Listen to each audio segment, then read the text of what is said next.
let me first start with the regional picture. We've seen this trend now for many years. We've seen supply chain shifting. We've seen the trend towards regionalization, more Asia for Asia production and manufacturing, Asia for Asia supply chains. More than 60% of the trade within Asia is actually intra-regional. So we've started to see these shifts quite some time ago. The geopolitical tensions that we have seen are now intensifying these shifts. COVID-19 is intensifying these shifts even further.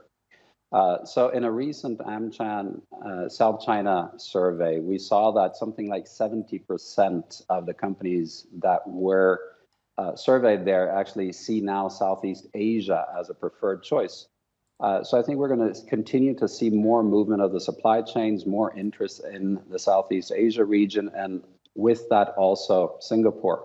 Singapore stands for a few things, including stability, the rule of law, the availability of skills, and it already is at the center of many supply chains. So hopefully for Singapore, it can continue to attract its more than its fair share of those investments going forward.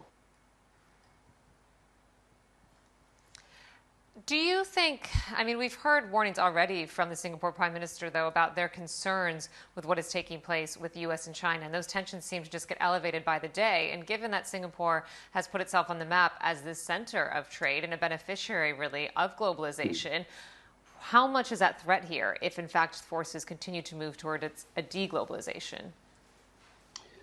So one is that there are volumes at risk, there are investments that are at risk from the factors that you say, but it also does create opportunities. We are seeing shifting supply chains. Let's also remember that we are in a part of the world in Asia where there is growth. Pre-COVID, depending on the country, 2, 3, up to 5, 6, 7%, depending on which country. COVID has put a massive dent in that, and it'll take a year or two to get back to pre-COVID levels. But we have these factors all playing at the same time. So I think the key thing around supply chains, around which countries are going to do what, is just a heightened level of uncertainty that is happening. So we're going to see the supply chain shift from being predominantly focused on, let me call it efficiency, to now factoring in being green, because sustainability is a priority, to being digitally enabled, to being resilient in the face of some of these geopolitical tensions that we're going to see playing out. So I think what's at stake here is just a heightened level of uncertainty, but there is also an opportunity for Singapore as one of the, let me call it, safer havens to attract further investment, more jobs.